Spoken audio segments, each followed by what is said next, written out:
Since the Ravens let go of the longest tenured player in club history, Matt Stover, the team has struggled. Good evening, I'm Chris Hurd. The Philadelphia Eagles defense took a hit today as defensive back Marlon Jackson went down. They hope they found the answer in former Bengals kicker Shane Graham, who signed a one-year deal with the club. The Orlando Magic took another step in their efforts of overcoming a 3-0 deficit to the Boston Celtics. Dwight Howard, former longtime UCLA men's basketball coach and Basketball Hall of Famer John Wooden, passed away today. Many of the top high school football players are headed here to Florida for the Under Armour All-American game. Jackson suffered the injury during organized team activities.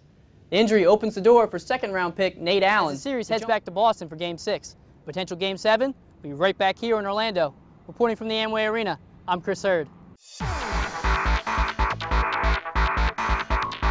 Good evening, I'm Chris Hurd. Baltimore has finally made a change, and I'm sorry, O's fans. No, Peter Angelos didn't sell the team. The Birds let go of manager Dave Tremblay today as the team continued to regress in his third season at the helm. Many hoped this would be the year the club turned the corner and finished above 500. But after a horrible start, anemic offense, and shaky bullpen, have left the team with the worst record in baseball at 15-39 with no signs of life. The team will now turn to third base coach Juan Samuel, who will become the interim manager to try and right the ship. The Birds are currently mired in an 8-game losing streak. O's fans can only hope for more drastic changes are on the horizon as the team clings to life in the basement of the AL East. A tragic sports story tonight that's difficult to even imagine. A play day at the park turns deadly for a 4-year-old boy after a freak accident with a baseball. It happened along Cotton Key Lane in the Seven Oaks subdivision. Reporter Tammy Fields has the story. A young boy swinging. Basically stopped beating. That was Tammy Fields reporting. Thanks, Tammy. A few more tips for your parents tonight. The doctor tells us a softer, age-appropriate ball can help, as well as giving CPR before paramedics arrive, even when a child suffers a blow to the chest. While rare, the doctor does admit most children do not survive incidents like this.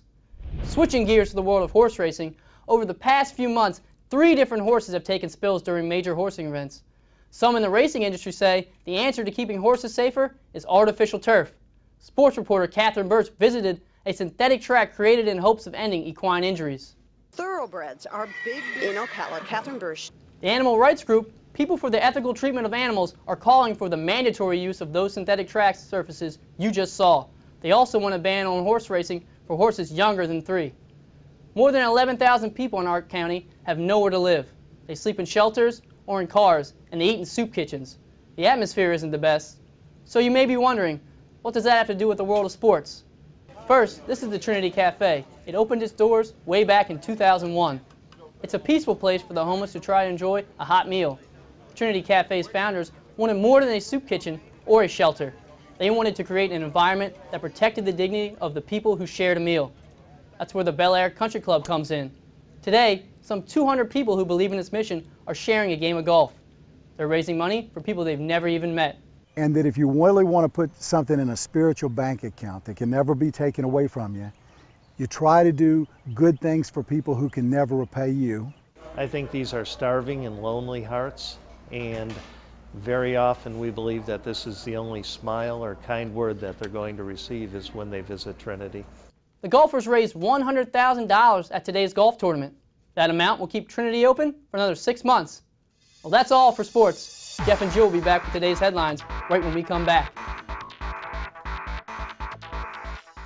When you think about football, you probably think about the game, the fans, and the excitement. Meanwhile, team owners are often trying to figure out what makes you happy, so you spend more money